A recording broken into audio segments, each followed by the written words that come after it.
welcome back to my Astro Imaging Journey channel. And now we're going to get into post-processing the stuff we just got done doing in the last episode, where we pre-processed all of our subframes into our LRGB images. First, I want to just, if you're wondering what sources I'm using to get a feel for the processes being used, the first place that I like to go to is Warren Keller's PixInsight book. A lot of great information in there. And the second place I like to go, which also does a decent job of getting some starting values for some of these processes, is Caron's Light Vortex Astronomy page. A lot of good tutorials, walkthroughs, and screenshots in there. And then finally, another place to find some decent advice is over here on Cloudy Nights. So those are the sources for most of the information on how I use the processes. Now the actual workflow is kind of a hybrid based on what I've read through Light Vortex Astronomy, Warren Keller's book, Cloudy Nights, my own personal experience with the DSLR processing, which we've seen before. So this is kind of a conglomeration of all of that into what I think might work for me. So like I said before, I have my notes right here. If you can hear the paper rustling. And let's get at it. I'm going to break this one up. The last video was kind of long, I believe, and I want to break this one up into several phases or subsections, and hopefully a little bit easier to digest. So let's first, as you can see, here's our non-drizzled images and our drizzled hydrogen alpha, hydrogen beta, luminance, oxygen 3, and sulfur 2. We're going to use the drizzled data. So the first thing we're going to want to do is a star alignment. So we're just going to come up here, do star alignment. And I like to use the luminance. So we're just going to go ahead into our integrated folder that had those in it. Select our luminance as our reference. Everything else pretty much should be default. We can uncheck drizzle data. Then we'll add these files. Like I said, I'm just going to use the drizzled. I'm not going to worry about the non-drizzled right now. Output directory. Let's go ahead and set that. And this would be aligned. And everything else should remain default. Yep, that'll work. And then we will just go ahead and apply global. And we'll be back when this is completed. All right, that has completed. I've succeeded. Not that I would have any worries of that happening, but one thing we do need to do, since we're getting this workflow, is start getting our process icons over here.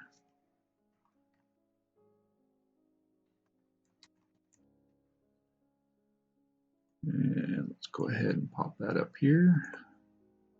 We can close this out. Next thing we want to do is we want to open up all of those images. And we're going to be looking for the one that has the worst borders. So we just need to do a quick little stretch. And that one's got a nice black border. around here. And this one's not so bad as S2 was. And the reason we're looking for this is we're going to be doing a crop. Obviously, luminance was our reference, so that should not have a border. Hydrogen beta is not too bad. And hydrogen alpha, not as bad as S2. So let's go ahead and pop these up over here and bring up S2, expand that out. Now we're going to bring up our dynamic crop.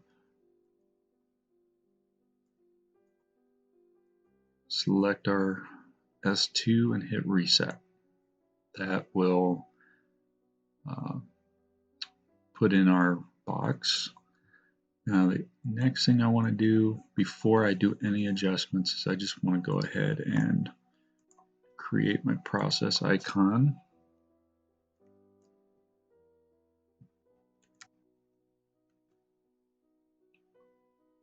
Since that's going to be step 2 in this whole thing.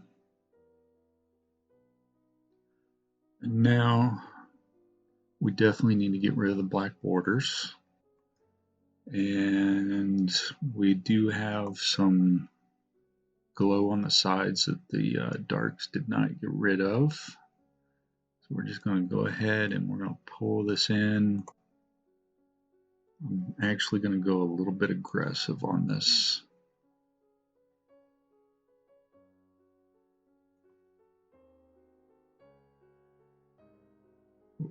And let's bring this down. And I think I'll bring this over a little bit more. I think I'm going to like that right about in there. That removes most of that amp glow. Definitely our borders and kind of zooms in on our target. Now before we do anything, we need to make another temporary process icon, and we can go ahead and close this out. Now we can just take this process and drag it onto our image, resize it, and then we rinse and repeat for the rest of our images. All right, all those are done, so now we can go ahead and delete the temporary process. And if we wanted to, we could pop them over each other and make sure everything's lined up, but we really don't need to do that. That would just be more for a warm fuzzy.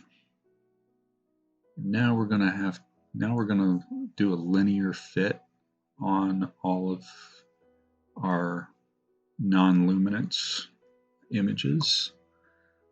So what I like to do is come over here to Histogram Transformation. There's a couple different ways we can do this, and I'm going to do it another way to show you. We can go to Image Analysis, Noise Evaluation, and we have to have an image active. So let's go to Noise Evaluation.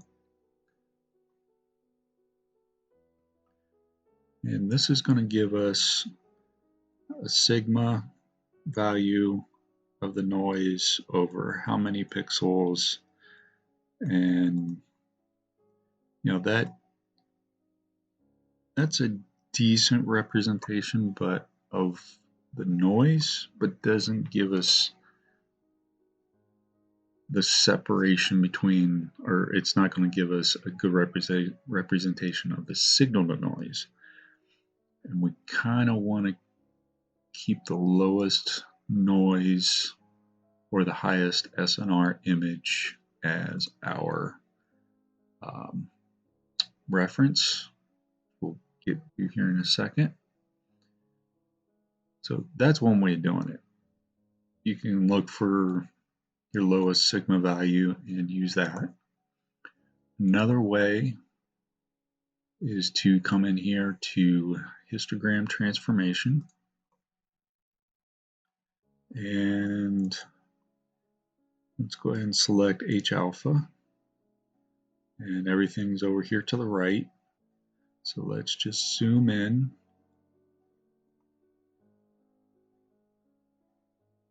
What I like to do is I just like to put the right edge of our signal right around between these two text fields here. And then we just step through hydrogen beta, signal widened a little bit, but the right hand side moved, or excuse me, the left hand side, wow, moved to the left a little bit. So if we go back and we watch the left hand side of our signal, hydrogen alpha moved to the right. Then if we go to O3, that moved more to the left, and sulfur moved more to the left. So it looks like hydrogen alpha is going to yield us the best SNR of our color subframes. I'm not doing the luminance because we want the color channels to be in line with each other. So that's just to find what our reference is. I'm not actually doing anything with the histogram transformation function yet. So now we're going to come down here to linear fit. We'll just go ahead and create our icon.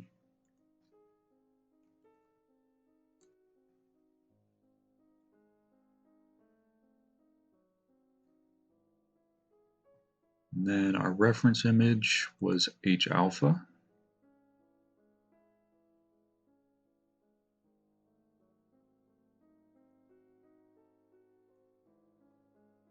And everything else can be left as default. And we're just going to open up our color images, and we're just going to drag and drop onto each one. It takes a few seconds for it to match the image to the reference. But I'm going to go ahead and finish doing all three of these, and we'll be back. All right.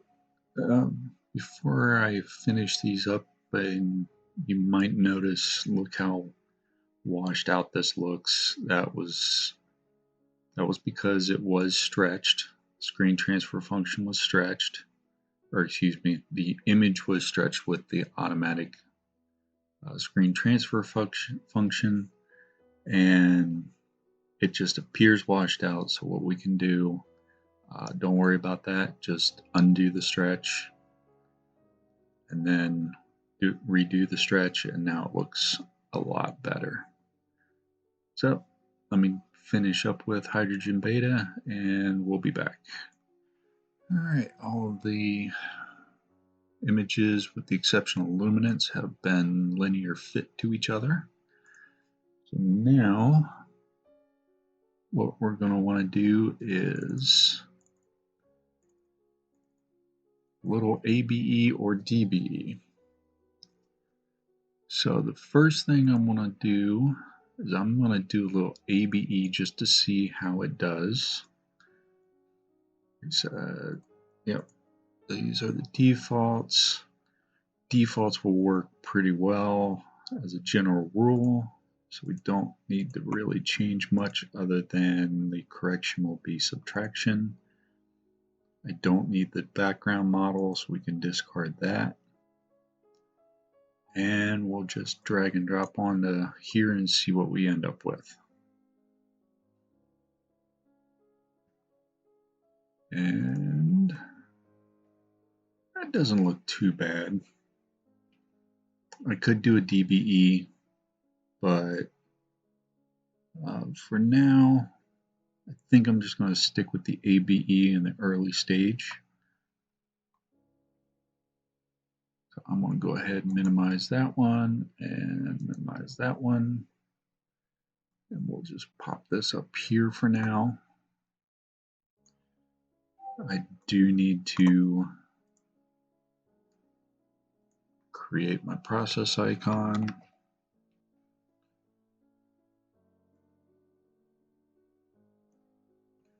And before I move on and do the rest of these, I'm just going to go ahead, just in case the data wasn't the greatest.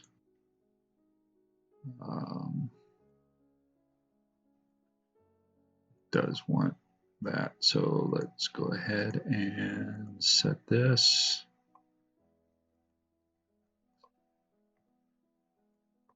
to points that I know are my standard. So I'm just going to go ahead and create my little icon here.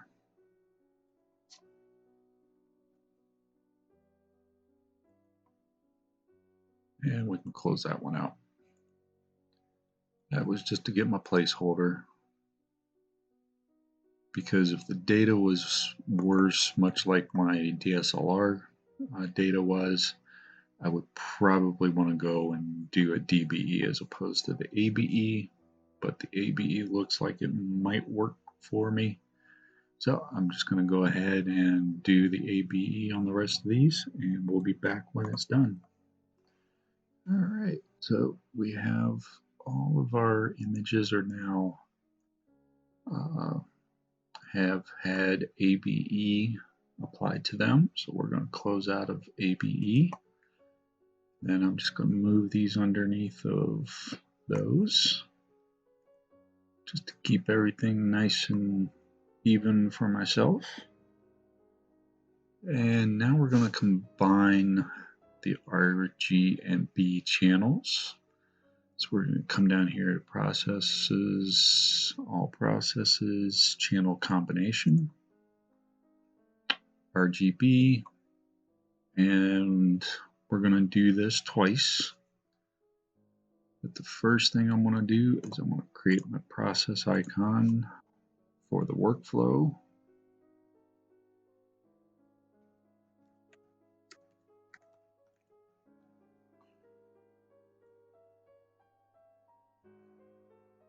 And the natural. Now we do have the registered and the registered ABE. We want to make sure we select the ABEs. So natural red will be H alpha. Green will be O2, or excuse me, O3. And blue will be hydrogen beta. Just go ahead and apply global. And I say natural because hydrogen beta is in the blue band, O3 is in the green band, and H alpha is in the red when you look at the color spectrum. So this would be more natural in quotes, and therefore would be more if we could actually see it with our naked eye, what we would see. So now I'm just going to come over here and I'm going to rename this as M51 natural.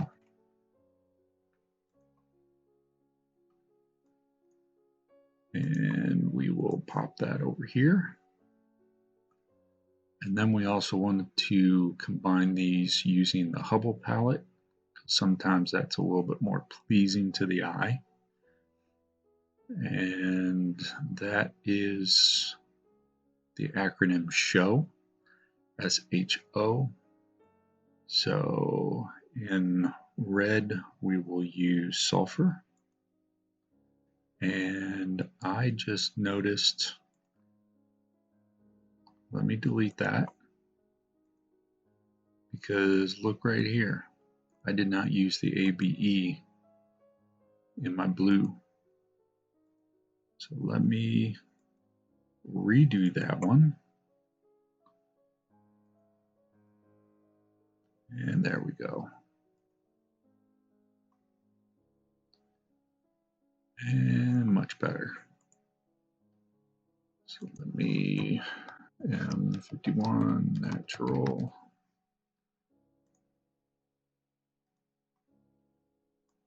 Okay. So now back to our Hubble palette. That would be show. So the red is going to be sulfur for S. Green will be hydrogen alpha for H. And blue will be O3 for the O. S-H-O, show. So now we are all ABE. Let's apply global. Stretch it. Stars look a little green, but that's okay. We'll be fixing that later. So now we'll call this M51 Hubble.